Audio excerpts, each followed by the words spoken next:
The challenge is when you buy a business that's too small to employ someone to run it. And sometimes a new business buyer is so enthusiastic about getting the first deal done, they forget this and say, oh, it's okay, I'll work on it for 6 months and then I'll get someone else to run it. And what happens? They never do.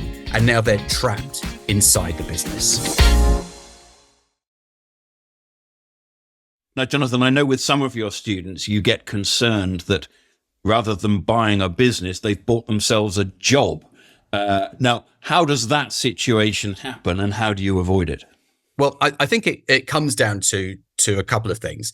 The first is that the mindset of the typical entrepreneurial business owner who started from scratch is that they do everything. Because if you think about it, when you first start a business, you do everything.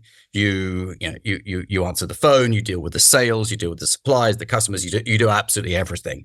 And some of it you do very well and some of it you do very badly, but it's only you, so you have to do it all. And then that mindset follows through into when I buy another business, I'll have to do it all there as well. So I'm going to turn up every day at the office. I'm going to get myself a desk there, and I'm going to do everything that is needed to be done to work in this business. Now, the second type of person to buy a business, someone who's coming out of corporate life and has never owned a business before, is led to believe by the media that business ownership is burning the candle at both ends, is getting into the office early, leaving late, being stressed, and all of those things. And they see that owning a business is going to be the same in that they go and do all the work and they get very stressed and very tired and all of those things.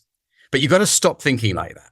You need to start thinking like a deal maker. You need to start thinking like a shareholder and an owner rather than an employee, even if that employee is top of the pyramid and is the CEO, MD of the business. Now, the challenge is when you buy a business that's too small to employ someone to run it. So as a result of buying a business that's too small to employ someone to run it, what happens is it defaults to you, the new owner. And that is very dangerous. So one of the things I always look at with my mastermind clients is if we took off the salary of a managing director or a manager or an office manager or a CEO, whatever the role would be to run that type of business, a facilities manager, whatever it might be, then is there still going to be enough profit left over to make this worthwhile? And if the answer is no, then don't do it.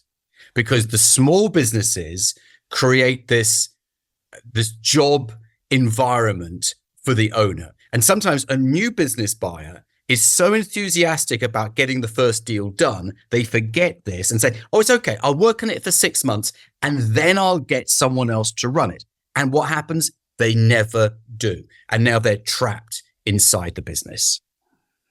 But I can imagine that as a first deal, buying a smaller business or a business about the same size as the one you already own feels less risky. Is that why they do it? Yeah, it's inside someone's comfort zone. You buy a business that's the same size as yours, maybe it's smaller.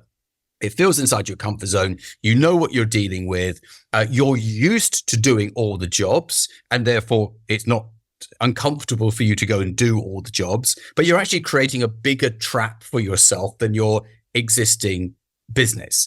So the first deal, I believe, should be a business that's big enough to support management so that you don't have to.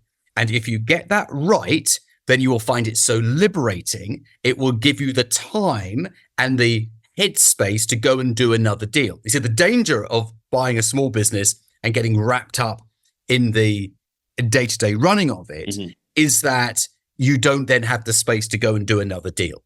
So you get stuck on the first deal. You had these lofty plans which are suddenly scuppered because you don't have the time, the energy, or really the desire to do it again because you've created this prison for yourself.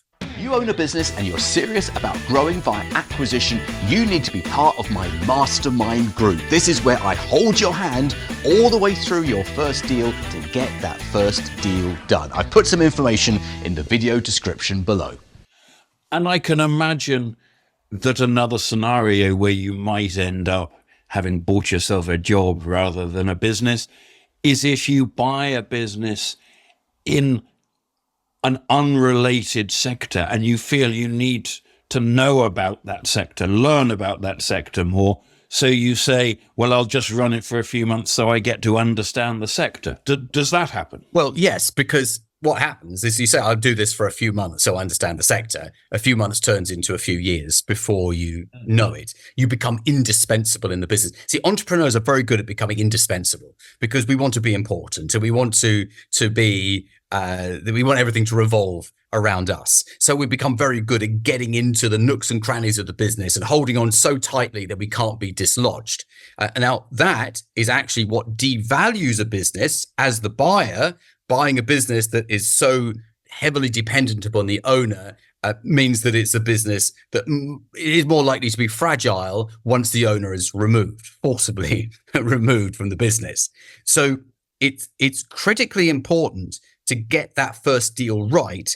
Otherwise, you get yourself in a downward spiral of mutual dependency, you depending upon the business depending upon you, and you end up then becoming a motivated seller yourself to someone who doesn't think like that, who says, well, let's just put a manager in and go and find the next deal. And that's what you should be doing as the deal maker, looking for the next deal by putting managers into the businesses that you buy, and the managers report to you, or the managers report to a managing director. And the managing director reports to you. The fewer people reporting to you, the better, by the way. Right. Yeah. No, I can believe that. I can believe that. So buy too small a business. You're buying yourself a job. You're getting stuck in the day to day. But Jonathan tells me it's easier if the more businesses I buy. So I go and do it again and again. And suddenly I'm spreading myself too thinly across 5 or 6 or 7 small businesses, where your advice is actually just go and buy a business that's big enough to sustain management. And presumably each one thereafter gets bigger and bigger, or could get bigger and bigger. So when someone says to me that they don't have time to buy a business because their own business is taking up all of their time, as though buying a business will give you more time. Because when you buy a business that's larger than yours, or if you have a large business already, a similar size to yours, then what happens is that you have the ability with the combined profitability of the two businesses to hire that group CEO. Now, that allows you to start professionalizing the business, which of course adds value to it for a future sale, but it gives you that time to go off and find another one to pop into the group. And that is where you start to get real scale. You don't get the scale if you're stuck in the business. And I've said for many, many years that the number one blockage in just about every single business is always going to be the business owner. Now, that is the case of the businesses that we typically would buy, retiring owners. However, you do not want it to be the case for yourself. You want to be different. You want to act differently. Otherwise, one day you'll be that motivated seller, that retiring owner who just wants to get it off their hands because it's so stressful. So you need to think differently and act differently to get a different result. Brilliant. I totally get the size of business. I totally get getting that first deal right so that it can support a level of management so that you're not needed. But I also know that a lot of deal makers become deal makers because they're control freaks, because they want to get involved or feel they should get involved. Yeah. How do you discourage people from getting too involved if their natural tendency is to be a bit control freakery?